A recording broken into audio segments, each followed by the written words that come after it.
Shabbat Shalom, everybody. Today's parasha is Parashat Mishpatim, and I'm excited to be again with you here today. Let's read from Exodus 21, verse 1 to 24, verse 18. Opening verse. Now, these are the judgments which you shall set before them. We have here a few points. If you remember on the previous parasha, in Parashat Yitro, Jethro, we were talking about Jethro visiting Moses and how he came to hear about the miracles God created. But you know, the amazing thing is Jethro was looking at his son-in-law Moses, and he said to him, you know, one thing that you have to be very careful is that you're not overburdened by all the work and all the labor that you're doing for the people of Israel.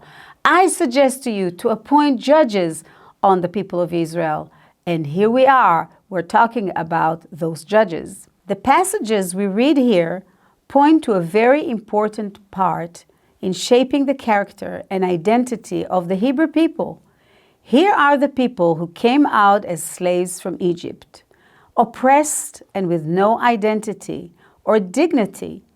God wants to make them a special nation. How does He make them a special nation? Now, these are the people that have different opinions about issues of life.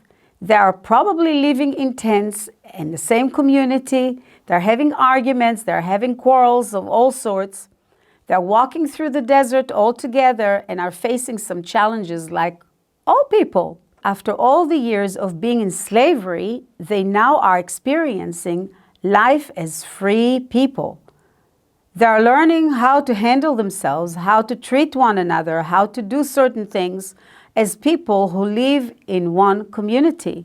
They were victims of oppression who needed time to clear their minds and spirit from all the bitter life experiences they had in Egypt. In previous chapters, we read that Jethro told Moses to delegate authority to other leaders. They will take care of the people regarding law and justice. He understands that the responsibility on Moses' shoulders are too great as there are so many people to take care of.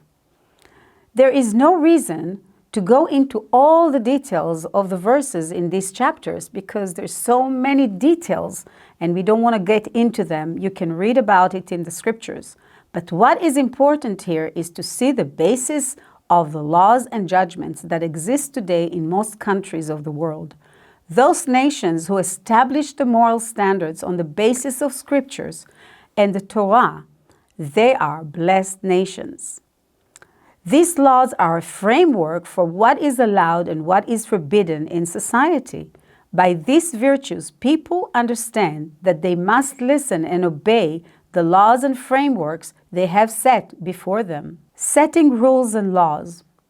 These are the issues on which instructions and laws were given. The servants, all issues relating to servants and owners, things that maybe are not so relevant for our days. Then we have all the subjects about violence against people and animals. This is relevant for today as it was thousands of years ago.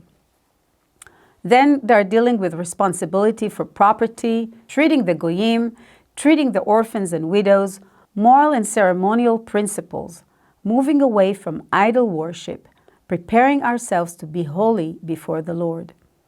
Justice for all, in all different areas of life. The law of Shabbat. How do we keep the Shabbat? He's going into the details. And of course, the last one is 3 annual feasts, those 3 main feasts, the Feast of Pilgrimage, as we call them. And so these are the basic stuff that he's covering on these chapters. What are the qualities of the judge? You know, God is our judge as well. We know that God has this different character of being a merciful God, being a loving God, but also being a God that judges. And so what are the qualities that God wants to see in the judges or that He's instructing us to have?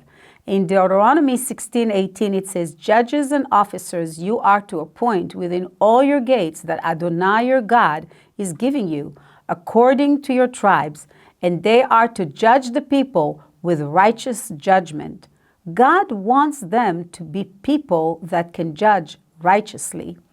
A judge is also appointed as a leader, a position with great responsibility. Let's see what are the requirements for the position of a judge. Not everyone can be a judge. The person must be very neutral, balanced, a person with certain qualities, experience, high self-discipline, mature in mind and spirit. He must be unselfish and humble, someone who is not tempted to take bribes. He needs to be fearless and stable. God is our judge. We read in the scriptures that God will judge us according to the standards by which He requires us to function as human beings.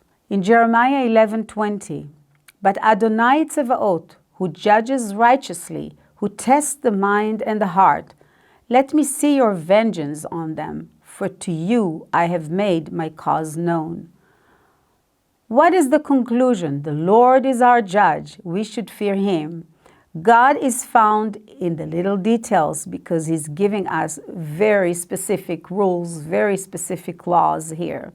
We are to remember that our foundations are in keeping our relationships according to what the Lord desires for us. Obey the Lord your God. Be careful and consider the needs of your family, friends, and your neighbors.